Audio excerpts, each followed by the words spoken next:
뭘 축하할 게 뭐 있어? 몰라 오늘 어디 있었어? 아 근데 왜 그런 걸 알려 앉아?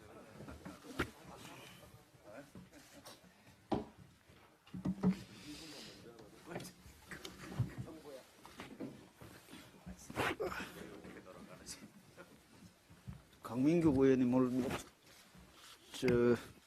정무위 강사 처음 되고 처음 오셨는데 발언하셔야 되는 거 아닙니까?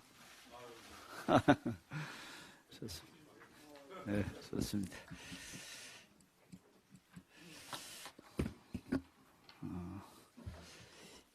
이재명 대표를 습격한 피의자에 대한 검찰의 수사 결과가 어제 발표되었습니다. 10페이지 분량의 보도자료에는 수사가 어떻게 진행되었는지 일목요연하게 정리되었고 피의자의 범행 동기와 이를 뒷받침할 정황과 정언 및 증거물도 상세하게 언급되어 있었습니다.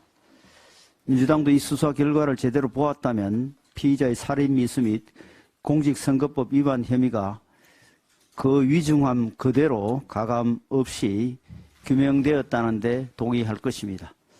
그런데 민주당은 수사 결과 발표를 목전에 둔 어제에도 단독으로 정무위를 열어 국무조정실 대테러 센터장을 향해 사건을 축소 은폐했다며 공세를 퍼부었습니다.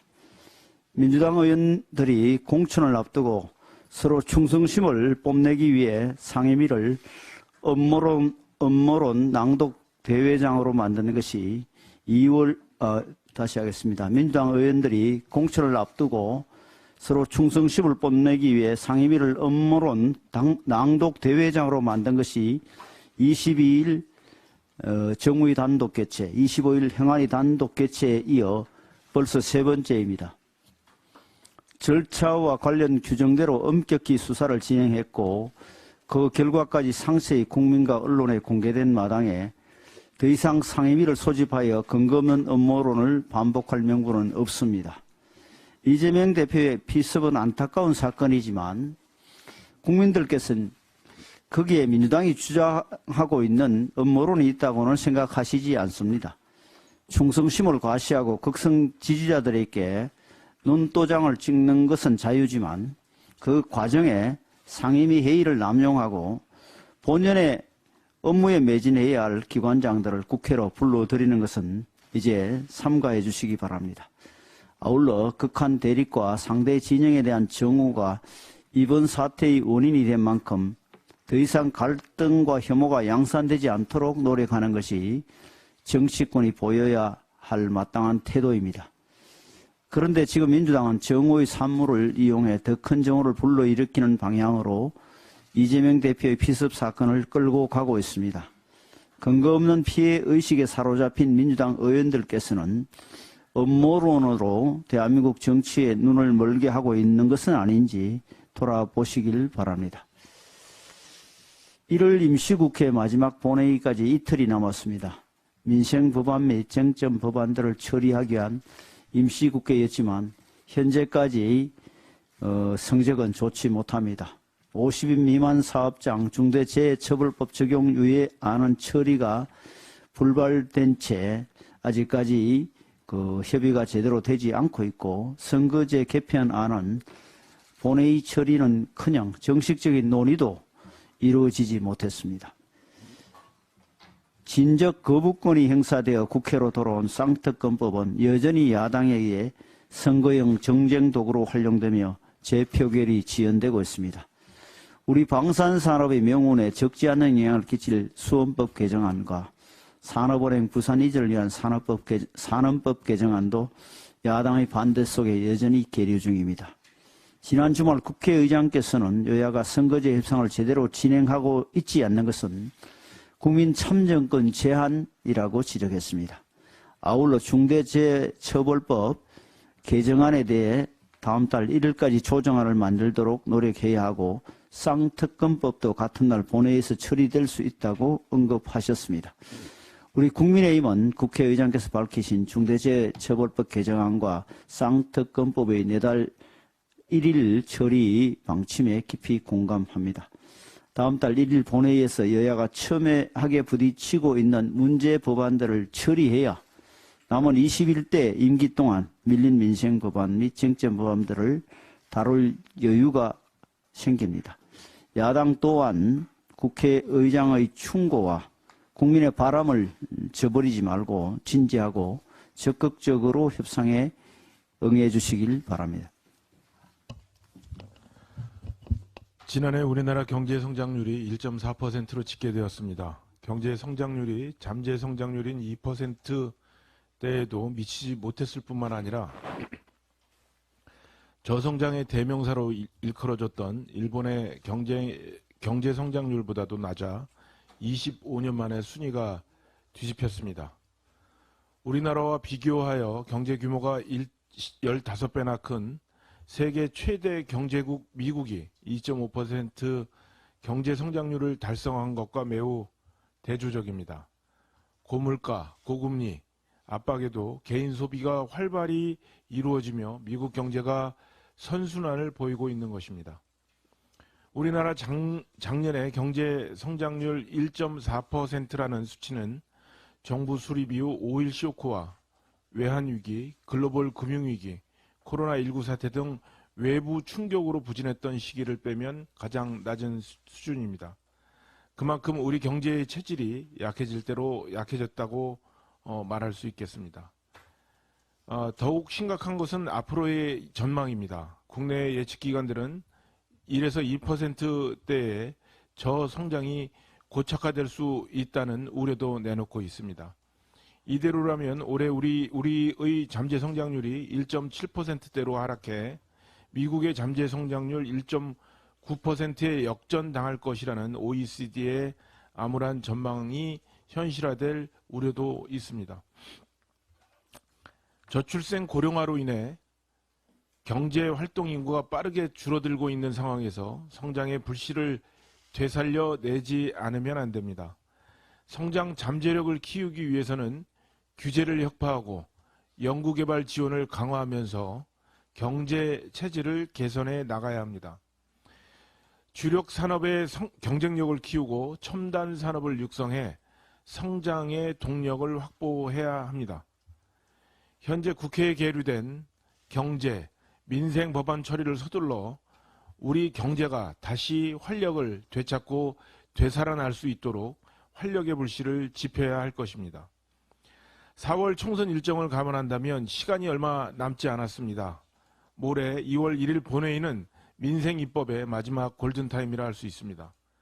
1%대 저성장의 늪에서 빠져나올 수 있도록 하는 경제 살리기 법안들이 1월 임시회에서 최대한 많이 처리될 수 있도록 민주당의 적극적이고 전향적인 협조를 부탁드립니다. 이와 별개로 국정을 책임지는 정부 여당으로서 우리 국민의힘은 팍팍해진 국민의 삶을 보다 윤택하게 만드는 일에 더욱 집중하겠습니다. 잠시 후 10시에는 민생 격차를 해소하고 서민과 소상공인들에게 희망을 새롭게 드릴 공약을 국민 택배로 배송해 드릴 예정입니다. 국민 여러분 그리고 언론인 여러분들의 많은 관심 부탁드리겠습니다.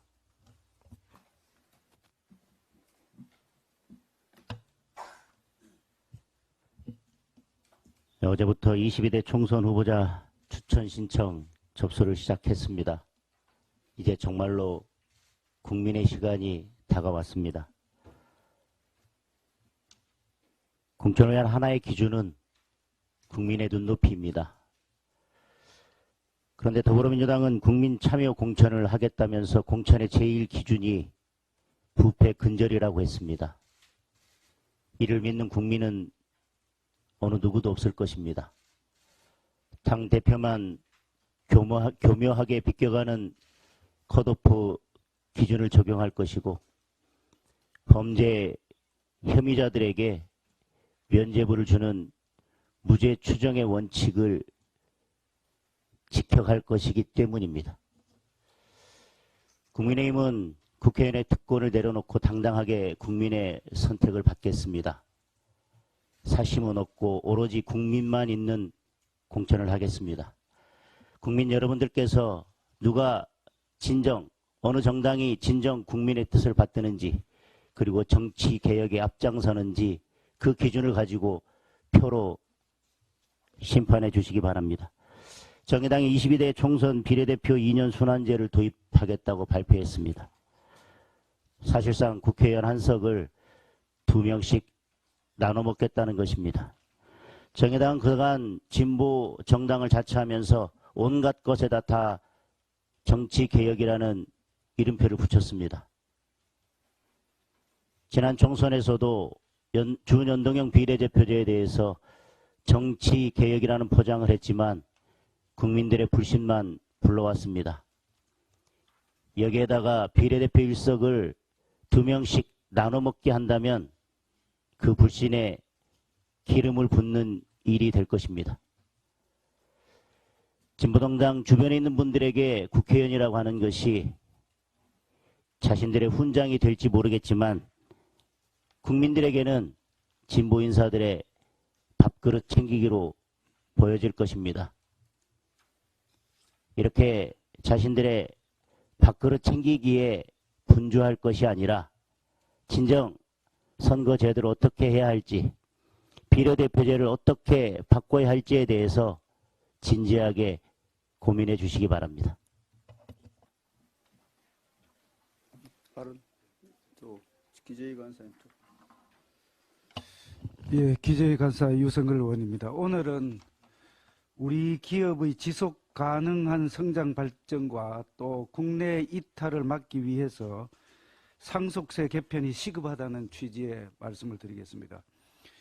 최근 반도체와 석유 제품의 수출액이 증가세를 이어가고 있고, 지난해 자동차 수출도 8년 만에 최다 물량 286만 대를 기록하는 등 국내 수출 호재가 이어지고 있는 가운데에 상당수의 수출 기업이 상속세 부담으로 해서 매각 또는 폐업을 고려한 것으로 이렇게 나타났습니다. 한국무역협회에서 최근에 발표한 수출 기업의 원활한 가업 승계를 위한 재원 보고서에 따르면 수출 기업의 42.2%가 상속세, 증여세 납부 부담으로 인해서 폐업을 고려한 적이 있다, 이렇게 나타났습니다. 상속세 부담을 마주한 기업들은 매각 및 폐업을 고려하거나 또는 기업 이민을 선택하고 있습니다. 대표적인 예로 2008년 상속 증여세를 없앤 싱가포르로 이주하는 한국 기업이 많다는 겁니다. 한 연평균 250개 정도가 된다는 그런 발표도 있었습니다.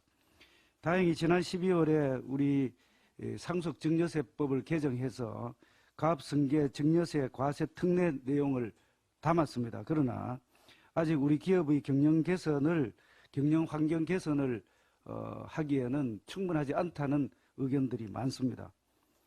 가압승계가 원활히 이루어질 경우에 해외 시장 진출과 또 기술 개발, 투자 확대, 고용 확대 등 우리 경제에 전반적인 긍정적인 효과가 있는 것으로 이미 다 알려져 있습니다.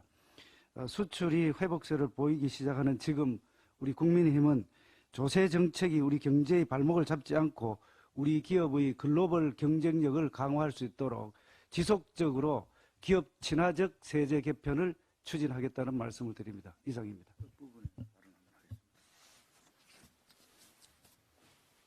예, 또.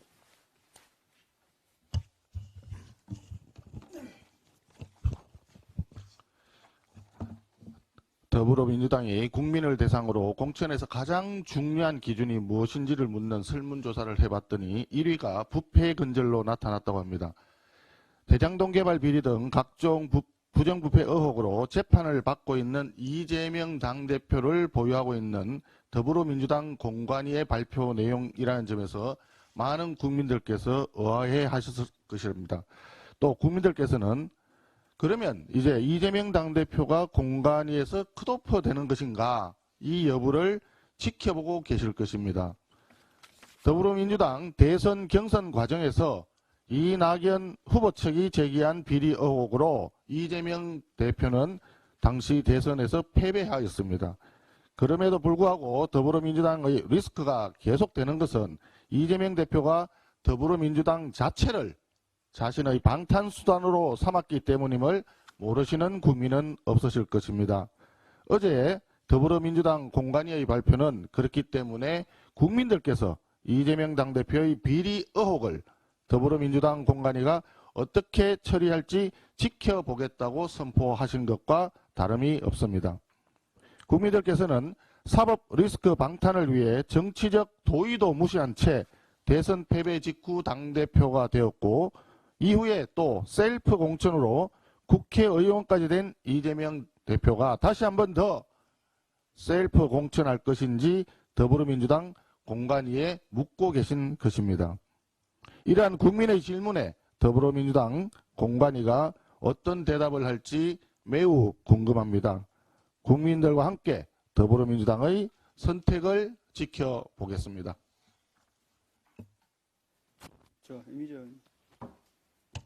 네, 한노희 간사 이미자 의원입니다.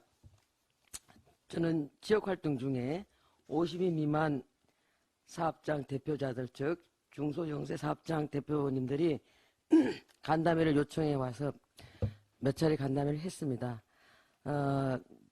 50인 미만 중소영세 사업장 대표자들께서는 거의 공포스럽다고 느낄 정도로 우려를 하고 있습니다. 그래서 어제 일요일임에도 불구하고 제가 다시 한번 서울에 상경해서 소통관에서 민주당께 간곡히 요청했습니다. 50인 미만 중대재해법에 대해서 유예를 촉구한다. 이것은 우리가 그 노동자의 어떤 그 산업안전보건을 신경 쓰지 않는 것이 아니라 노사 상생하는 방안을 강구하자라고 그렇게 말씀을 드렸는데도 아직 답이 없습니다. 다시 한번 말씀드리겠습니다. 50인 미만 사업장에 대한 중대재해처벌법 개정 골든타임이 아직도 이틀 남아 있습니다. 민주당은 산업안전보건처 설립을 요구하고 있습니다. 홍익표 원내대표는 문재인 정부도 산업안전보건청 설립을 추진 안 했다라는 비판에 적반하장이라고 했습니다. 한번 따져보겠습니다. 20년 7월 22일 문재인 정부 초대 노동부 장관을 역임한 민주당 김영주 의원이 산업안전보건청을 고용노동부 소속으로 설치하는 내용의 정부 조직법 개정안을 발의했습니다. 지금 우리 대표님 보고 계시는 겁니다. 그리고 21년 2월 이낙연 민주당 대표가 당정회의에서 당 주도로 정부조직법 입법 후에 23년 1월 산하청을 출범하겠다고 밝혔습니다. 그리고 나서 21년 3, 4월에 산재 예방 조직 국회 원탁회의에서 23년 1월 산하청 출범을 목표로 22년 상반기 내에 정부조직법을 개정하기로 했습니다. 여기에 그때 당시에 정책위 의장이 홍익표 현 원내대표였습니다. 만약 민주당이 산업안전보건청에 의지가 있었다면 원탁회의 결과대로 22년 상반기에 정부조직법을 처리해서 시도했을 것입니다.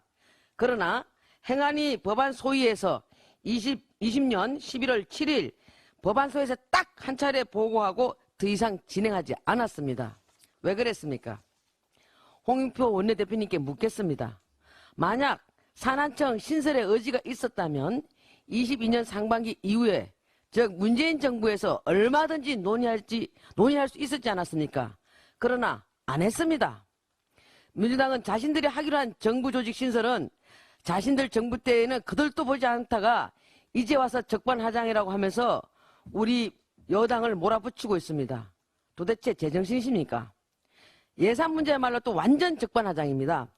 예산과 관련해서는 올해 50인 미만 사업장 산재 예방 직접 예산을 2조 원 이상으로 정액하고 구체적 계획을 국회에 제출하라고 밝혔습니다.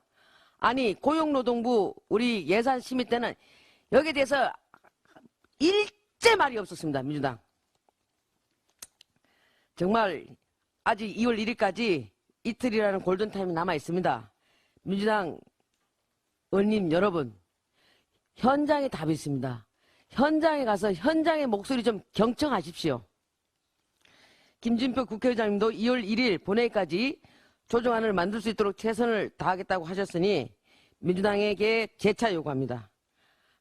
83만 영세 중소기업과 그 종사자 800만 명을 위해서 남은 이틀 동안 반드시 중대재해처벌법 50인 미만 사업장 적용이 유예될 수 있도록 심사숙고해 주시기 바랍니다. 간곡히 호소합니다. 정말 현장 한번 가보십시오. 이상입니다. 북한이 27일 순항미사일 도발을 했는데 민주당의 화살은 김정은이 아니라 또다시 윤석열 정부를 향하며 북풍 음모론을 꺼내들었습니다.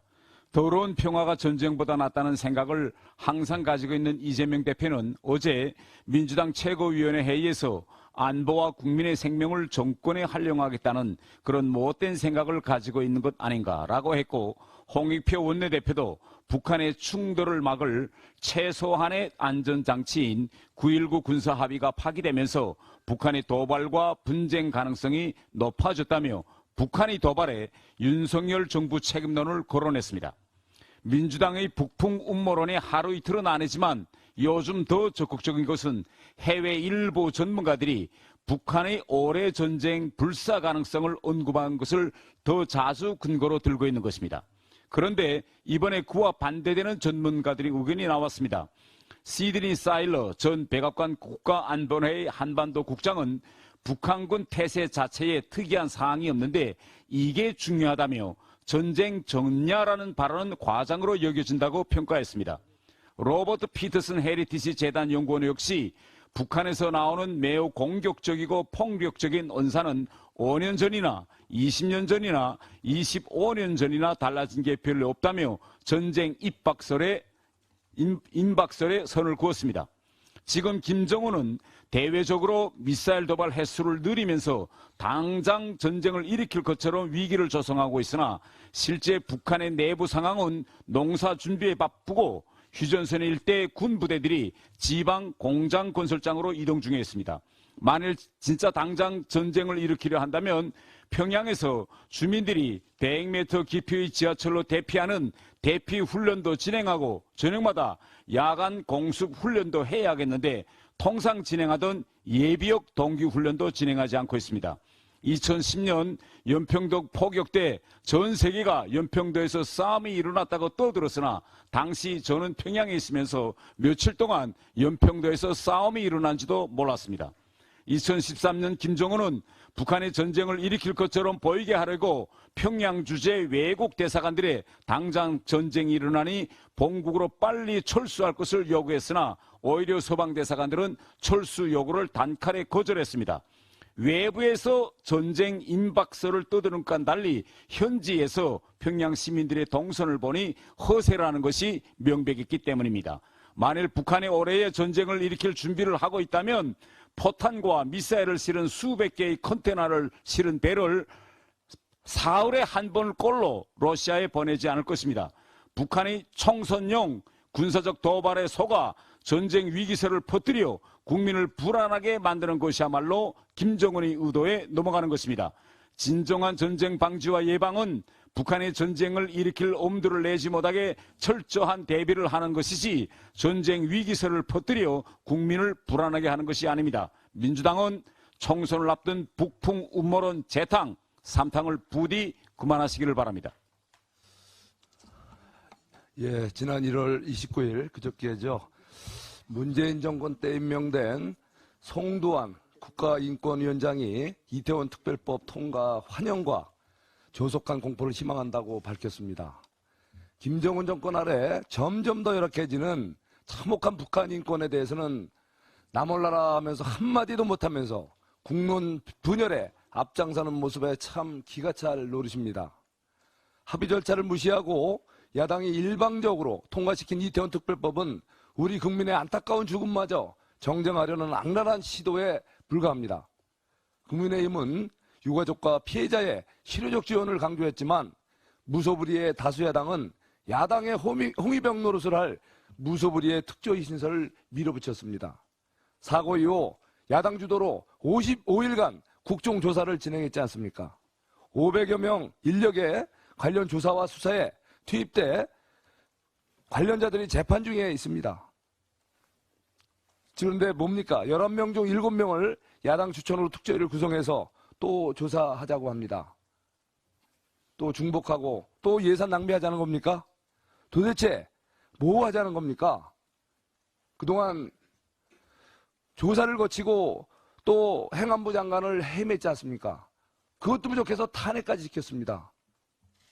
얼마나 기가 막힙니까? 그게 결국은 헌재소에서 또 기각 판결 받지 않았습니까? 세월호 참사 직후에 문재인 정부 출범했습니다. 제천화재 참사까지 겪었습니다. 반성하고 제대로 국가 시스템 정비했어야 되는 거 아닙니까? 문재인 정부는 5년 동안 근본적인 참사 재발 방지 대책 마련한 딴청 피우기, 어물쩍 넘기기로 대응하면서 도대체 무슨 할 말이 있습니까? 민주당에 강력히 요청합니다. 정쟁의 정쟁을 위한 이태원 참사의 정쟁화를 즉각 중단해 주시기 바랍니다. 문재인 정부 5년간 대한민국의 안전을 팽개치고 그동안 우리 사회가 근본적인 대책 마련에 소홀했던 부분 정말 반성해야 합니다. 윤석열 정부의 국가 시스템을 정상화시키는 일에 야당은 적극 협조해 주기 바랍니다. 이상입니다. 정경희 의원님하고 박성준 의원님. 여성가족위원회 정경희 간사입니다. 사단법인 양육비 해결 총연합회 회원들이 지난주부터 국회 정문 앞에서 양육비 이행 관련법을 조속히 심의 의결해달라고 시위를 이어가고 있습니다. 이분들은 지난주 그 매서운 추위 속에서도 이른 아침부터 저녁까지 농성을 이어오셨습니다. 이들 중에는 멀리 부산에서 새벽 기차를 타고 올라와서 농성에 참여하는 분도 계십니다. 대부분이 이혼한 배우자들, 즉 비양육자들에게서 자녀들의 양육비를 받지 못해 어려운 형편에 있는 분들입니다. 여성가족부의 2021년 한부모 가족 실태조사에 따르면 한부모 가족의 80.7%가 비양육자로부터 양육비를 받지 못하고 있으며 그중에서 72.1%는 단 한 번도 양육비를 받은 적이 없다고 합니다. 통계청 추산에 따르면 국내 한부모 가구는 약 151만 가구로 한부모 가구의 빈곤율이 일반 가구에 비해 절대적으로 높다는 점을 감안할 때 이는 최소 100만여 명의 아동의 생존권이 위태롭다는 뜻이기도 합니다. 양육비 이행은 선택이 아닌 의무입니다. 따라서 비양육자가 자신의 용돈, 품위유지비, 노후 대비 등에는 돈을 쓰면서도 양육비를 주지 않는 것은 아동의 생존권을 위협하는 경제적 학대입니다. 상대방이 양육비를 주지 않을 경우 법을 통해 양육비를 받아내려면 추심 소송 등 복잡한 절차를 거쳐야 하기 때문에 많은 사람들이 양육비 받기를 포기하고 있습니다. 그렇기 때문에 양육비 이행관리원을 독립시켜 그 권한을 강화하고 채무자의 동의 없이도 재산과 소득을 조회하며 법원의 이행명령 및 감치명령 후 제재조치 절차를 간소화하는 등 시급한 과제가 한둘이 아닙니다. 다행히 양육비 이행법 개정안은 여야 간 쟁점이 거의 없는 법안입니다. 그러므로 이 자리를 빌려 더불어민주당에 촉구합니다. 현재 국회 여성가족위원회에 계류 중인 양육비 이행 관련 법안을 원포인트 법안 소위를 열어서라도 하루빨리 심의합시다. 더불어민주당이 개최에 동의한다면 이 원포인트 법안 소위는 최소 100만여 명의 아동의 생존권을 보장하는 출발점이 될 것입니다. 이상입니다. 박성준 간사. 가방의 간사 박성중 의원입니다. JTBC 배추 오르게 자막 조작 실수라고 어물쩍 넘길 수 없다는 것을 강력히 경고하는 바입니다. 가짜뉴스를 악의적으로 확대 재생산하는 민주당과 좌편향 세력들도 이제는 엄단해야 할 때입니다. 지난주 25일 목요일 날 JTBC는 윤석열 대통령이 의정부 제1시장을 찾아가 상인들에게 정부는 여러분 매출 오르게 많이 힘 좀 쓰겠습니다라고 격려 말씀하신 것에 대해서 배추 오르게 많이 힘 좀 쓰겠습니다라고 말한 것처럼 자막을 교묘히 조작했습니다. 이 문제에 대해서 저와 당의 미디어 법률당 등이 법적 대응과 비판 성명을 내자 그제서야 JTBC는 28일 일요일 저녁에 현장음과 섞인 발언을 옮기는 과정에서 담당자의 실수가 있었다고 사과 입장을 밝혔습니다. 하지만 사과방송 하나로 이 문제를 어물쩍 넘길 수는 없습니다. 해당 영상 직전에 채소 가게 방문 장면을 넣으며 배추 물가 걱정도 하고 라는 자막을 끼워 넣었기 때문에 의도적으로 민심을 자극하는 소재를 기획한 것으로 볼 수밖에 없습니다.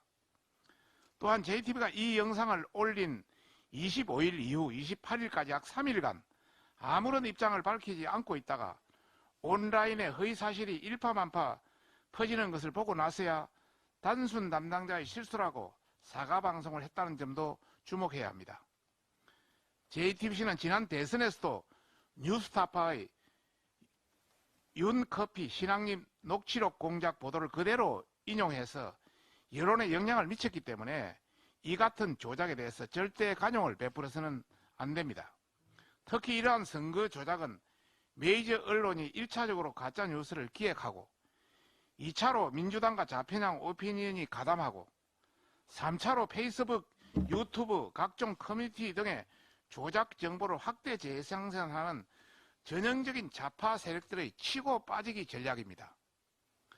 실제로 다수의 온라인 커뮤니티에서 JTBC의 조작 정보가 걷잡을 수 없이 퍼지고 있으며 특히 민주당의 김용민 의원, 하흥기 전 민주당 상근 부대변인, 김재현 전 통합진보당 의원 등은 의도적으로 조작 정보를 퍼뜨리고 있습니다.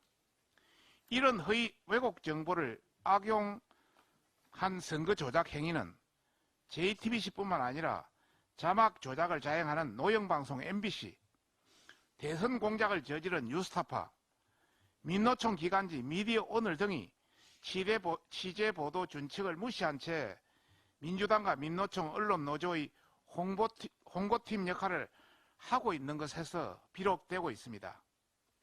이에 이들이 실수를 가장해 상습적으로 자행하는 정치 공작에 대해서 방통위, 방심위, 중앙선관위 등의 관계기관은 총선까지 가짜뉴스에 대한 특별 단속을 하고 공직선거법, 정보통신망법, 선거방송심의규정, 정보통신심의규정 등으로 심판해서 법이 살아있다는 것을 보여줘야 할 것입니다. 다시 한번 말씀드리면 이들이 실수를 가장해 상습적으로 자행하는 정치 공작에 대해서 방통위, 방심위, 중앙선관위 등의 관계기관이 총선까지 가짜뉴스에 대한 특별 단속을 하고 공직선거법, 정보통신망법, 선거방송심의규정, 정보통신심의규정 등으로 심판해서 법이 살아있다는 것을 보여줘야 할 것입니다. 또한 포털 네이버, 카카오, 구글, 유튜브 등의 사업자들도 민주주의를 훼손하는 가짜뉴스가 더 이상 확산되지 않도록 조치할 것을 강력히 경고하는 바입니다. 이상입니다. 예, 마지막으로 임병헌 국방위원회 임병헌 의원입니다. 김정은 정권의 군사적 위협이 갈수록 심화되고 있습니다. 우리의 안보 불안을 부추기고 남남 갈등을 조장하기 위한 정치적 목적도 있겠지만은 실제로 대형 도발을 경고하는 목소리가 나라 안팎에서 커지고 있습니다. 북한은 지난 24일 평양 인근 내륙에서 서해상으로 순항미사일을 쏜 지 나흘 만에 함경남도 신포시 인근 해상에서 전술 핵 탑재 신형 순항미사일 발사 능력을 과시했습니다. 잠수함에서 발사된 것인지 아니면 미사일 시험 발사용 바지선에서 발사된 것인지는 명확하지 않습니다만은 과장됐다고 해도 가볍게 볼 상황은 아니라고 봅니다. 북한의 핵 탑재 잠수함 발사 순항미사일이 전력화된다면 우리에게 새로운 위협이 될 것입니다. 북한은 이미 개발된 잠수함 발사 탄도미사일에 이어 순항미사일까지 갖추게 되기 때문입니다. 이번 총선에서 우리 당은 정치개혁과 민생 공약을 많이 발표하고 있지만 북한 위협에 대응하는 안보 공약 또한 매우 중요하다고 생각합니다. 러시아의 북핵 위협에 대비해 미국은 영국의 핵무기 재배치를 진행 중입니다. 북핵 위협이 실제화되고 있는 상황에서 미국 핵 우산에만 안주할 수 없는 상황입니다. 자체 핵무장이 어렵다면 북핵에 버금가는 압도적 미사일 전력 확보가 필요합니다.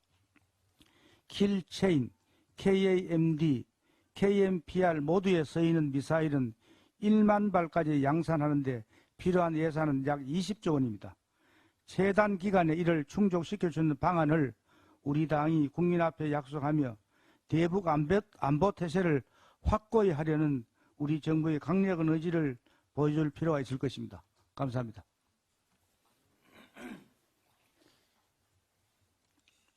비공개로 전화는.